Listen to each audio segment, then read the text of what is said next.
अवैध वाळू उपशासंदर्भात शहराध्यक्षांचा महसूल आणि पोलीस प्रशासनावर गंभीर आरोप। शहर आणि तालुक्यात महसूल आणि पोलीस खात्याला मिळतो मोठा मलिदा, त्यामुळे कारवाईला खचतात। कशी केली पोलखोल? शिवसेना शिंदे गटाचे संगमनेर शहराध्यक्ष दिनेश फटांगरे, सत्ताधारी पक्षाचे आमदार अमोल यांचे सहकारी यांचे महसूल आणि पोलीस प्रशासन कारण आम्हाला आमदार साहेबांनी आधीच सांगितलेलं आहे, आपल्याला चुकीच्या कामाला कोणत्याही पाठिंबा द्यायचा नाही, कोणत्याही 2 नंबर धंदेवाल्यांना आपल्याला सपोर्ट करायचा नाही। अमोल भाऊची प्रतिमा एकदम स्वच्छ आहे, त्या प्रतिमेला कुठेही डाग पडू नये याची आम्ही कायम काळजी घेत असतो। तर विषय काय झालेला आहे आता वाळू संदर्भात, या ठिकाणी यापूर्वी अमोल भाऊ आमदार नसताना लोकमत सारख्या एका मोठ्या वृत्तपत्राने या संगमनेरच्या वाळू उपशाची दखल घेतली होती आणि संगमनेरचं नदीचं पात्र 30 फूट खोल गेलंय अशी चौकटीत बातमी टाकली होती। आणि त्यावेळेस हे माजी आमदार महसूल मंत्री होते, त्यामुळे या ठिकाणचे काही अधिकारी अजून त्यांच्या काळात आलेले आहेत, ते त्या ठिकाणी त्यांचे आर्थिक हितसंबंध होते। मी असा आरोप करतो कारण माझ्याकडे पुरावे आहेत आणि त्या आर्थिक हितसंबंधामुळे ते काही वाळूवाल्यांवर कारवाई करत नाही। इकडून कोणाचं तक्रार वगैरे गेली, पोलीस प्रशासनाकडे तक्रार गेली किंवा महसूलवाल्यांकडे तक्रार गेली तर ते आधीच त्या वाळूवाल्यांना फोन करून सांगतात कारवाई जाण्याच्या पूर्वी, तर तुम्ही गाड्या काढून घ्या, आम्ही कारवाई करायला येऊ राहिलो। मग ते काहीतरी आपली थातूर मातूर कारवाई तिथं चक्कर मारून यायची, आम्हाला तिथं कोणी सापडलं नाही, आम्ही जाऊन आलो आणि ते निघून आले का परत त्यांचा रात्रीच खेळ चालू तुमच्या बातमीप्रमाणे चालू होतो।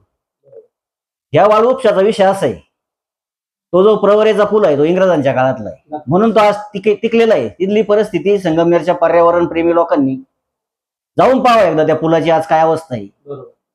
हा पूल कधी पडू शकतो, इतकी बेकार त्याची वाळू उपशामुळे अवस्था झाली। मोठ्या धोक्याचा संकेत तुम्ही आजच देताय।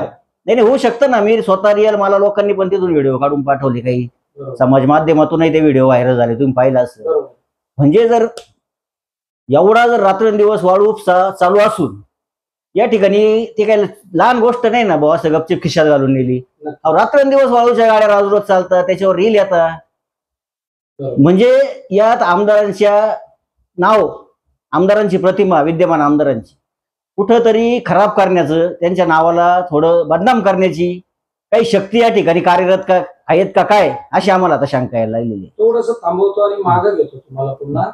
आता तुम्ही सांगितलं रील्स येतात, रील्स म्हणजे व्हिडिओ येतात इंस्टाग्रामवरती। नाशिक जिल्ह्यामधून आयजी यांनी थेट आदेश काढलेले, संगमनेरमध्ये ते आदेश लागू नाहीये का? संगमनेरमध्ये आदेश अमोल भाऊनी सक्त सूचना दिलेल्या आहे, कोणालाच पाठीशी घालू नका। तो आमच्या पक्षाचा कार्यकर्ता असला, आमच्या संबंधित असला तरी अवैध व्यवसायात मी कोणाचंही समर्थन करणार नाही, असे सक्त आदेश अमोल भाऊन दिलेले आहे। त्यामुळे अमोल भाऊ कोणत्याही अधिकाऱ्याला सांगत नाही याच्यावर कारवाई कर, याच्यावर करू नको। इथून मागे यशोधनमधून कोण आदेश द्यायचं, कोण कोणाचे ट्रॅक्टर सोडायचे याची आमच्याकडे माहिती, कुणी कोणाच्या गाड्या सोडल्या सगळं रेकॉर्ड आहे। मी माहितीच्या अधिकारात सगळी माहिती मागितलेली आहे। या अवैध वाळू उपशामुळे आजपर्यंत 1000च्या पुढे निष्पाप लोक बळी गेलेले, अहो कोणीच दखल घेतली नाही। अधिकाऱ्यांना 100% सांगतो आमचे यांचे आर्थिक हितसंबंध आहे आणि या वाळू उपशाला अधिकारी जबाबदारी घेतली। तुमच्या या शब्दावर मी कालची घटना, ज्यावेळी परवा दिवशी रात्री 13 तारखेला तहसीलदार साहेबांनी स्वतः गाडी धरली, ती गाडी संगमनेर शहर पोलीस स्टेशन मध्ये आणून तिच्यावरती कारवाई केली।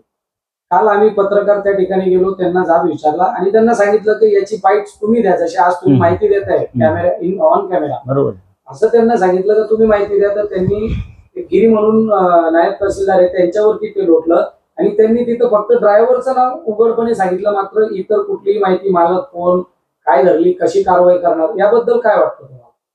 नाही आमचं तेच म्हणणं आहे ना, अहो तो बिचारा ड्रायव्हर पोटासाठी येतो, त्याचं फक्त गाडी चालवण्याचं काम असतं, त्याला काय माहिती ते अडाणी लोक असते वाळूच्या गाड्या चालवणारी। याची घेऊन मागे ज्या घटना घडलेल्या आहे तिकडे देवगावला ते पाटात गाडी पडून 3-4 लेबर लोकांचा बळी गेला ना, ड्रायव्हरचा, लेबर लोकांचा। त्याच्यानंतर इकडे विहिरीत गाडी गेली, तिथं त्या एक ड्रायव्हरचा म्हणजे घरचा तो करता माणूस होता, तो आंबोऱ्याचा का कुठला ड्रायव्हर होता, त्याची बॉडी 2 दिवस शोधित होती। म्हणजे काही कुटुंब या वाळू व्यवसायामुळे, या अवैध वाळूमुळे उद्ध्वस्त झालेली। या गाड्यांची कंडिशन अतिशय खराब असते, भंगारमधून आणलेल्या गाड्या असतात। दुसरा एक प्रश्न मी काल त्यांना विचारला आणि सांगितलंय का साहेब, ज्यावेळेस तुम्ही या पथकाचे या ज्या तस्करांच्या पाठीमागे ज्यावेळेस लागतात त्यावेळेस तुम्ही त्यांच्या मागे लागता का ते तुमच्या मागे बरोबर आहे ना, हा मुद्दा एकदम रास्त मुद्दा मांडलेला आहे तुम्ही. कारण- विषय काय झालेला आहे माहिती का, ज्या पुलाखालून ज्या गाड्या चालतात, बरोबर या पुलाखालून चालणाऱ्या गाड्या या सगळ्या पावबाकी रोड इकडे आता डेव्हलपमेंट एरिया आहे सगळा, मांजर रोड, गुलेवाडी हा पट्टा, आणि तिथं अतिशय चांगले लोक राहतात, चांगल्या लोकांची तिथं वस्ती आहे. बरोबर. म्हणजे आपण काय म्हणतो त्याला, एक सुशिक्षित वर्ग, हा, हो, हो. सुशिक्षित वर्ग तिथे आहे. ते काही कोणाला त्रास देत नाही, कोणाच्या आद्यात नसतं, मध्यात नसतं.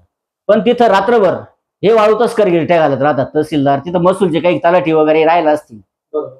कायम त्यांच्या वॉचवर तिथं फिरत असतात, आणि त्याच्यात बहुतेक जण हे गुन्हेगार प्रवृत्तीचे लोक आहे. बरोबर. आणि रात्रंदिवस हे जर फिरतात, हे पोलिसांना, नाईट राऊंडच्या पोलिसांना, महसूलवाला दिसत नाही का, यांच्या गाड्यांमागे फिरतात, यांनी कारवाई केली पाहिजे ना त्यांच्यावर. यांचे हात काय बांधलेले आहे का, हा? यांना कोणाचा आदेश आहे का कारवाई करू नका, तसं आम्हाला सांगा ना. नक्कीच. हा? हाच प्रश्न आम्ही त्यांना केला. अहो, तुम्ही जर आर्थिक फायद्यासाठी स्वतःच्या जर संगमनेर, तुम्ही इथून जाणार आहे, आम्हाला इथं आयुष्यभर इथं काढायचंय, आम्हाला आमच्या पुढच्या पिढ्यांना काढायचंय. अहो, जर इथलं जर पर्यावरणाला धोका तयार झाला, त्याचा तुम्हाला तोटा होणार नाही, याचा तोटा संगमनेरकरांना होणार आहे. स्थानिक लोक. आज नदीची अवस्था अशी आहे का, एखाद्या म्हणजे आता मी लय घाण बोलू शकतो या गोष्टीवर, अहो आईची भाडे खाण्याचा प्रकार आहे, प्रवार ही आई आपली माई, हे कुठेतरी थांबायला पाहिजे. अधिकाऱ्यांनी यांच्यावर कडक कारवाई लावा ना, मोके एक 7, 8, 8, 10 गुन्हे दाखल, 2-2च्या पुढे गुन्हे दाखल, यांना तडीपाराच्या नोटीसा काढा ना तुम्ही.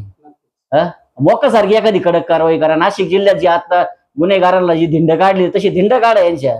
नक्कीच कायदा सुव्यवस्थेची परिस्थिती संगमनेरात या वाळू तस्करीमुळं त्याला वेगळं स्वरूप, जातीय स्वरूप येऊन संगमनेरचं निवडणुकीच्या आधी सुद्धा वातावरण बिघडू शकतं. विषयावर मी तुम्हाला आठवण करणार होतो की सोशल मीडियाच्या माध्यमातून जर आपण बघितलं तर या सर्व व्यवसायाला, अवैध व्यवसायाला अधिकाऱ्यांच्या कुचकामी कारवाईमुळे बरोबर आहे, जातीय सलोखा बिघडण्याचं कुठंतरी चित्र एकंदरीत दिसून येतं. त्याबद्दल काय बोलणार? नाही, आता बरोबर आहे ना, हे सगळे गुन्हेगारी वाळूवाले हे एकही मला सापडून नका त्याच्यावर गुन्हा दाखल नाही. याच्यात काही चांगले लोक जात नाही, याच्यात गुन्हेगार प्रवृत्तीचे राजकीय कुठंतरी पाठबळ असणारे हेच कार्यकर्ते डेअरिंग करू शकतात. आणि मग हा जो तिथून जो वाळू उपसा होतो तो आजूबाजूला शहरात जास्त डेव्हलपमेंट जे एरिया आहे, तिथं आता सुशिक्षित वर्ग मोठ्या प्रमाणात जागा घेऊन तिकडे राहायला जातोय, तिथं बांधकामं चालू आहेत. तर त्या ठिकाणी हे वाळू तस्कर गुन्हेगार वाळू तस्कर रात्रभर तिथं गारके मारीत असतात कॉलन्यांमध्ये, इकडं तिकडं. आणि त्याच्यातून लहान मुलींची, अक्षरशः 8वी 10वीच्या मुलींची छेडछाडीचे प्रकार माझ्या कानावर आलेले आहेत, काही महिलांचे छेडछाडीचे प्रकार माझ्या कानावर आलेले आहेत. आणि त्याला संगमनेरचं वातावरण या गोष्टीमुळे जर बिघडलं तर पूर्णपणे महसूल आणि पोलीस प्रशासन जबाबदार राहील, कारण त्यांचे आर्थिक हितसंबंध आम्ही जाहीर आरोप करतो. कारण आता एक 8 दिवसापूर्वी देखील एक गाडी धरली गेली दिल्ली नाका परिसरामध्ये. त्या ठिकाणी जर आपण सीसीटीव्हीचे फुटेज जरी तपासले किंवा आमच्याकडे काही असे पुरावे उपलब्ध झालेले एक गाडी धरायची आणि एक गाडी सोडायची, त्यामध्ये मागची गाडी सोडायचं कारण काय आणि पुढचं गाडी धरायचं कारण काय हे देखील आम्ही विचारण्याचा प्रयत्न केला, मात्र याच्यावर देखील उत्तर दिले गेले नाही. याचा अर्थ काय? माझं तेच म्हणणं आहे ना, यांचे आर्थिक हितसंबंध आहे. तुम्ही माहिती घ्या ना, पत्रकार, एक जागृत पत्रकार शौकत भाई, तुम्ही गावातले, तुम्ही कायम चुकीच्या गोष्टींवर आवाज उठवतात आणि तुमच्या बी या गोष्टी लक्षात आल्या असेल ना.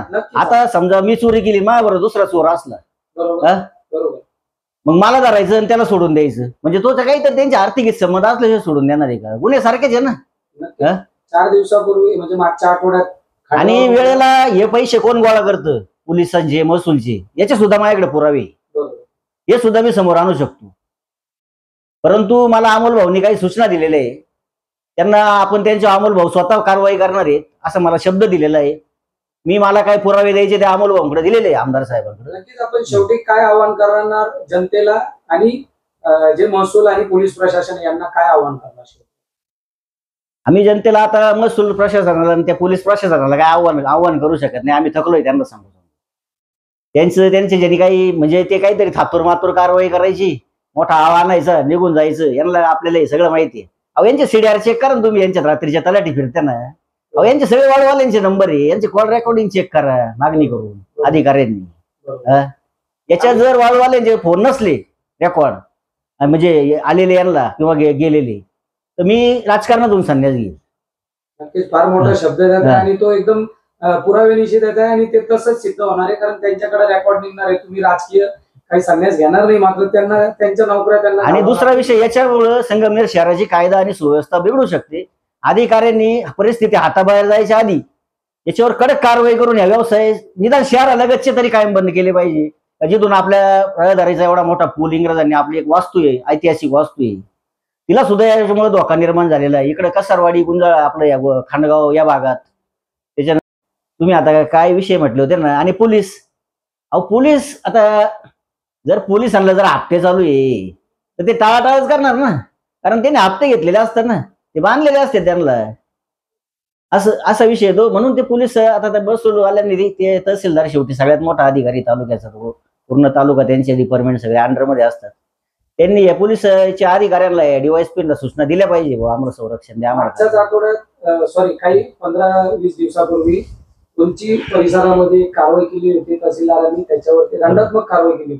मात्र त्याच ठिकाणी पुन्हा 4 ते 5 JCB फॉकलँड लावून पुन्हा तो व्यवसाय चालू आहे, हे देखील तहसीलदारांच्या निदर्शनात आलेलं आहे. त्याचे रील्स व्हायरल होत आहे, मात्र त्याच्यावर कुठलीही कारवाई होती नाही. फार चांगलं तुम्ही पूर्ण एपिसोड मध्ये तुम्ही फार चांगले उत्तर दिलेले आहे, तडकाफडकी उत्तर दिलेले आहे. तहसीलदार असेल किंवा पोलीस प्रशासन असेल किंवा वाळू तस्कर असेल, त्यामुळे तुमची जी भूमिका आहे एकंदरीत जी सोशल मीडियावर होती तीच तुम्ही माध्यमांच्या समोर देखील दिली. त्याबद्दल न्यूज NMP आपले आभार मानतो, धन्यवाद. आणि प्रेक्षकांना जर आपण बघितलं तर दिनेश भटांगरे यांनी आपली भूमिका स्पष्ट मांडलेली आहे. अधिकाऱ्यांनी याचा नक्कीच विचार करायला पाहिजे, कारण आता आपण दिनेश भाऊला काहीतरी बोलायचं, कंटिन्यू करा सर. आणि मला तुमचा विशेष अभिनंदन करायचंय, कारण तुम्ही एक जागरूक पत्रकार आहे शौकत भाई.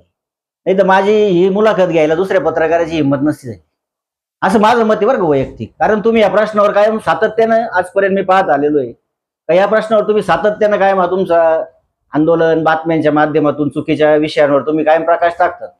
म्हणून मला तुमचा विशेष अभिमान आहे पत्रकार म्हणून. एक सच्ची पत्रकारिता करीत असताना संगमनेरात आता मी बऱ्याच 30 वर्षापासून शिवसेनेचं काम करतो या ठिकाणी. अशा अनेक नाही तुम्ही आमचं अभिनंदन करताय, आम्ही आमचं कर्तव्य तुम्हाला जर ते पटत असेल, तुमचं कर्तव्य तुम्ही प्रामाणिकपणे पार पाडता, त्याच्याबद्दल अभिनंदन करतो मी. आणि अमोल भाऊची जी काही शक्ती या ठिकाणी या प्रतिमा तयार करण्याचं काम चालू आहे या तालुक्यात शहरात, तर त्याला ते जनतेसमोर वास्तव प्रकार आणण्याचं काम सुद्धा तुम्ही करता, त्याच्याबद्दल सुद्धा तुमचं अभिनंदन करतो.